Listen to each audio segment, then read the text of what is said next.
book lovers, it's Jenny at Julia Baby Jen's Reading Room, and this is day 4 in my 15-day blogging challenge. Busted!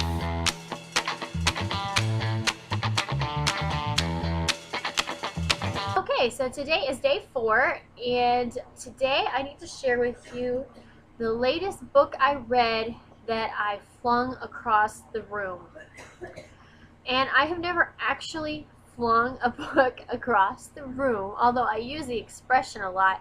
I just wanted to throw the book against the wall. I do that when I get upset, but I never actually do it. I would never throw a book across the room. I can't even stand to write my books, and so there's no way, and it's either my books or library books. There's no way I would actually do that, or I'm reading my Nook, and there's no way I would throw my Nook across the room. So I've never actually done it, but I have had books where I have wanted to. There's a couple that come to mind. I think the most recent one I've read was The Goddess Inheritance. Yes, it was The Goddess Inheritance by Amy Carter, the third book in the Goddess Test series. And I loved The Goddess Test so much, the first one. And the novella that took place right after it, I can't think of the name of the novella. I think it's The Goddess Hunt. I liked that one too. The second book, and I can't think of the name of it right now, I liked okay. It was alright, but it wasn't as good as the first one.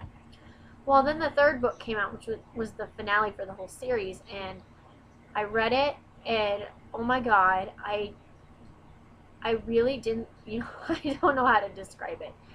Up until like the last 80 pages or so, I hated it. I really didn't like it. It was irritating me. I didn't like things that were happening in it. It was slow dragging and a lot of drama, and it just didn't feel like it fit anything with the rest of the series. It was so weird. But then the last 80 pages were just amazing. It was an amazing ending. So I don't know what happened. I think my gut feeling is that the publisher made it into a trilogy, and there was really only enough content really for 2 really good books. That's the feeling that I got out of it. And so it was just filler until we got to the ending, and the ending was great. I mean, there was stuff that happened, but it just was weird. I just didn't like it. So that one, though, I read on my Nook, so I did not throw it across the room. But the one that I really think I have a love-hate relationship with, that I really did want to throw across the room, was Mockingjay by Suzanne Collins. I love this book. I love the trilogy, and I did really like the ending. But spoiler alert: if you have not read this trilogy, don't watch the rest of this video, because I'm going to talk about it. The series is hardcore, major, what's the word I'm looking for? Ruthless. It's very ruthless to its characters, and in my opinion, there was 3 characters in the whole series that I would consider really innocent characters, that really embody innocence. I mean, the rest of the characters were all jaded and had their weaknesses and whatever, but one of them was Rue, who, of course, we know was killed in the first book.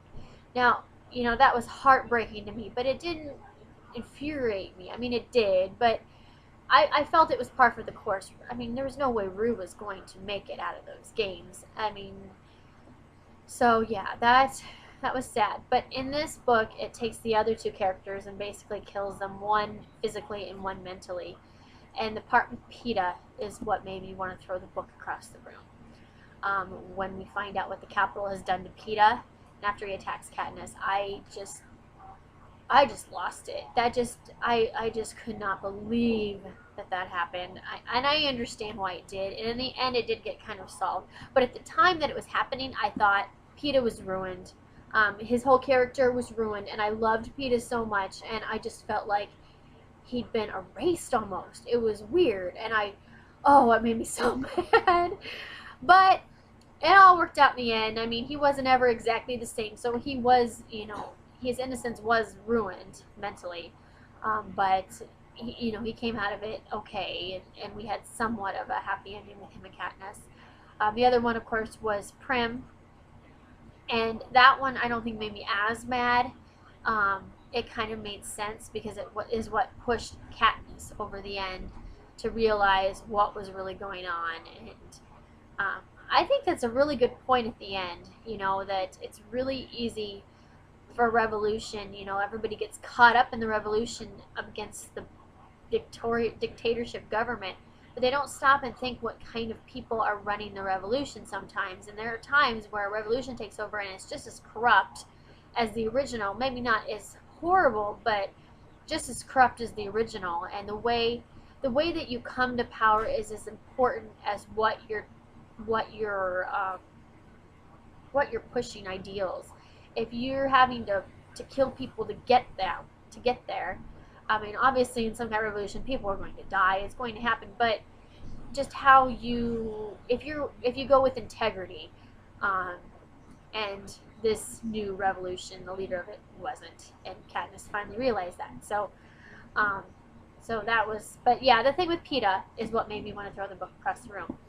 So, you guys disagree or agree with that? I think almost everybody's read the Hunger Games trilogy by now. Leave comments below if you disagree or agree, and I will talk to you later. Bye. Busted.